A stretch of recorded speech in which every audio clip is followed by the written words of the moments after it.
Njia 10 za kujenga nidhamu. Namba 1. Anza kidogo, lakini usikome. Ujasiri huanza na hatua moja. Nidhamu hujengwa na kurudia hatua hiyo kila siku. 2. Fanya hata kama huna hisia. Mtu mwenye nidhamu hufanya kinachotakiwa, si kinachomfurahisha. 3. Jipange kabla ya kufanya. Nidhamu huanza kwenye kalenda kabla haijaonekana kwenye matendo. 4. Punguza visingizio. Kila kisingizio ni wizi wa ndoto zako. 5. Weka malengo yenye maana. Mtu asiye na mwelekeo hawezi kuwa na nidhamu. 6. Zungukwa na watu wanaokutia nidhamu, si wanaokufurahisha tu. Nidhamu hukua kwenye mazingira yenye uthubutu, si kwenye starehe. 7. Sherehekea maendeleo madogo.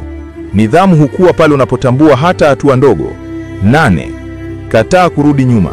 Mtu mwenye nidhamu hushindwa mara nyingi, lakini hachoki kujaribu tena. 9. Jifunze kuvumilia maumivu ya leo kwa ajili ya kesho bora.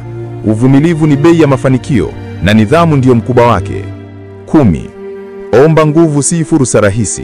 Wenye nidhamu huomba moyo wa kuendelea, si njia ya mkato. Kumbuka, nidhamu si zawadi, ni maamuzi madogo yanayorudiwa kila siku mpaka yakuwe kuwa tabia. Usisahau kuonyesha upendo kwa kulike, kushare na kufollow Kiroho Safi. Hadi wakati mwingine.